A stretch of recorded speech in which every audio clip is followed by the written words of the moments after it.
Koneksi antar materi modul 2.1A9 pembelajaran berdiferensiasi oleh Ais Widayanti dari SMP Negeri 1 Wonogiri, CGP Angkatan 4 Kabupaten Wonogiri.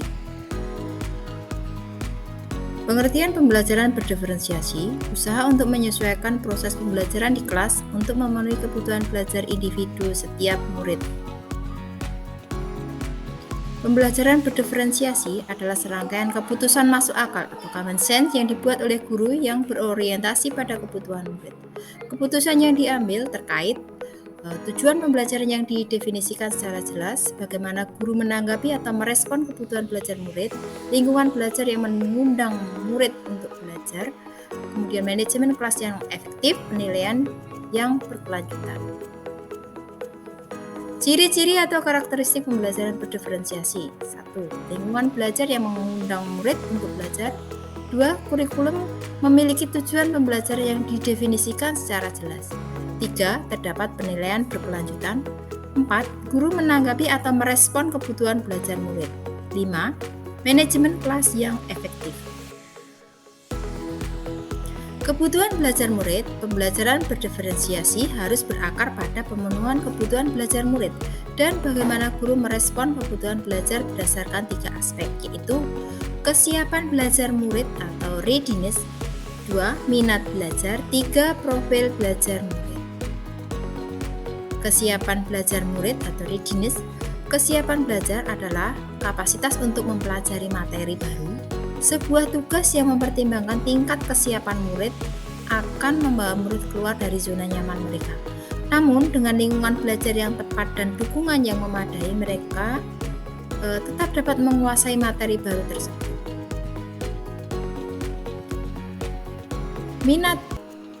Minat merupakan suatu keadaan mental yang menghasilkan respon terarah pada suatu situasi atau objek tertentu yang menyenangkan dan memberikan kepuasan diri. Profil belajar murid mengacu pada cara-cara bagaimana kita sebagai individu paling baik belajar. Tujuan dari mengidentifikasi atau memetakan kebutuhan belajar murid berdasarkan profil belajar adalah untuk memberikan kesempatan kepada murid untuk belajar secara natural dan efisien. Namun demikian, kita sebagai guru kadang lebih cenderung memilih gaya belajar sesuai dengan diri kita sendiri. Padahal setiap anak memiliki profil belajar yang berbeda-beda. Memiliki kesadaran tentang hal ini sangat penting agar guru dapat melakukan pembelajaran berdiferensiasi. Cara memetakan kebutuhan belajar murid. 1. Mengamati perilaku murid. 2. Mengidentifikasi pengetahuan awal. 3. Melakukan penilaian untuk menentukan pengetahuan, keterampilan, dan sikap. 4. Mendiskusikan kebutuhan belajar murid dengan orang tua murid. 5. Mengamati murid ketika menyelesaikan tugas atau aktivitas. 6. Bertanya atau berdiskusi dengan murid. 7. Membaca rapor murid sebelumnya. 8. Berbicara dengan murid atau rekan sejawat. Berbicara dengan guru atau rekan sejawat. 9. Membandingkan tujuan pembelajaran yang ingin dicapai dengan tingkat pengetahuan atau keterampilan murid. 10. Membuat survei untuk mengetahui kebutuhan belajar murid. Strategi pembelajaran berdiferensiasi ada 3 hal, yaitu diferensiasi konten, diferensiasi proses, dan diferensiasi produk.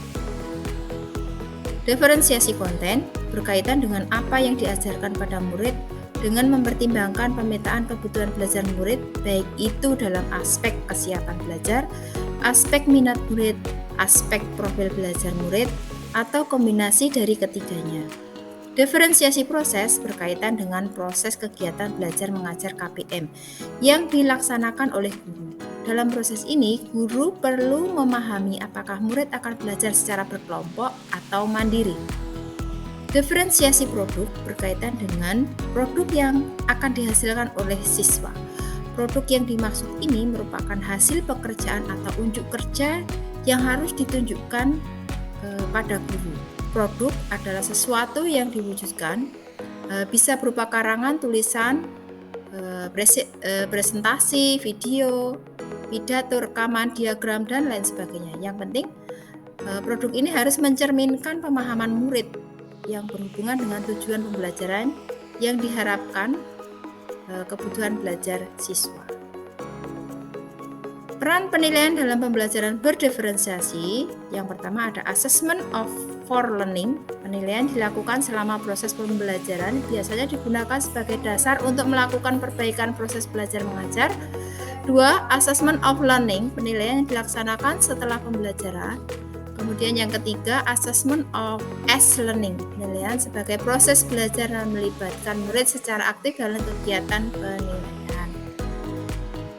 Kemudian untuk keterkaitannya, sesuai dengan filosofi pemikiran Ki Hajar Dewantara, pendidikan harus menuntun anak mencapai kodratnya. Setiap anak adalah pribadi yang berbeda dan memiliki keunikan masing-masing yang harus ditumbuh kembangkan sesuai dengan potensinya.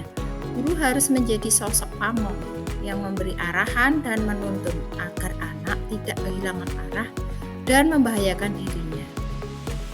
Oleh karena itu, agar terciptanya pembelajaran berdiferensiasi, kita sebagai pendidik harus memaknai filosofi dari Ki Hajar Dewantara, menjalankan profil pelajar Pancasila, membuat dan menjalankan budaya positif. Namun sebelum itu, kita perlu memahami kebutuhan dasar manusia, kemudian melaksanakan dan dapat membedakan 5 posisi kontrol kita sebagai seorang guru.